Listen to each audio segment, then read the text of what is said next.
আসসালামু আলাইকুম বন্ধুরা, কেমন আছেন সবাই? আশা করি সবাই ভালো আছেন। আমিও ভালো আছি।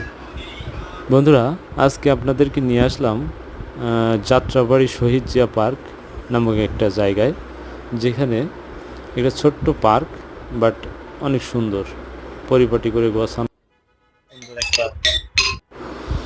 প্রচুর যানজটের ভিতরে দারুণ এক নিবিড় পরিবেশ, যেখানে বেশ স্বস্তিতে কিছুক্ষণ বসা যায়।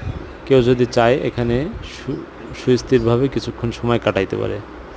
বিশেষ করে এই জায়গাটা যারা কর্মজীবী বা যারা মার্কেটিংয়ের কাজ করে, এই ধরনের লোকের এখানে আনাগোনা বেশি, কেননা তারা সারাদিন রোদে হাঁটার পরে বা কষ্ট করার পরে এই জায়গাটাকে একটু বিশ্রাম নেয়, সময় কাটাতে পারে। তো বন্ধুরা, জায়গাটা আগে অনেকটাই মানে অবস্থা,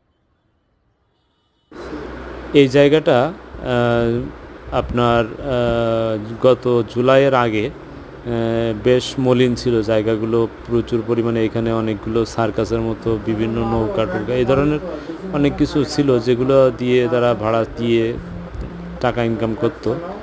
বাট এখানে এখন এই জায়গাটা পুরো সংরক্ষিত এলাকা এবং সাধারণ মানুষ এসে সময় কাটাইতে পারে। হ্যাঁ, একটু নিরিবিলি পরিবেশ এবং চারিদিকে গাছগাছালিগুলো সুন্দরভাবে লাগানো হয়েছে।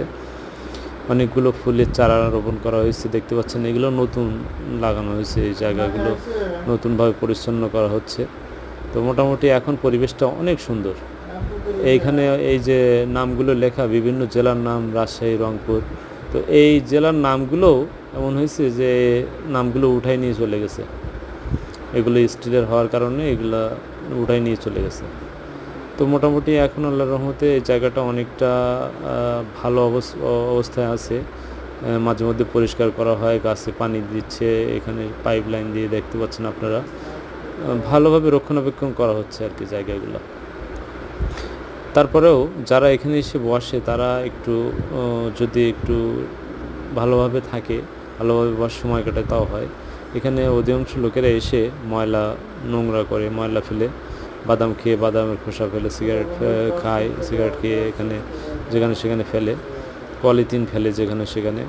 তো এইগুলো আসলে আমাদের নিজেদের সচেতন হওয়া উচিত। তো বন্ধুরা, যাত্রাবাড়ি শহীদ জিয়া পার্ক, এটা হলো সবাই কম বেশি নাম জানে। তো এটা একদম যাত্রাবাড়ি মোড়ের একদম পাশে। বন্ধুরা, আপনাদের সময় পেলে এখানে আসবেন, ঘুরে যাবেন, খুবই সুন্দর পরিবেশ। তো এই ছিল আজকের ভিডিও। তো পরবর্তী ভিডিওগুলো দেখার জন্য অবশ্যই চ্যানেলটা সাবস্ক্রাইব করবেন এবং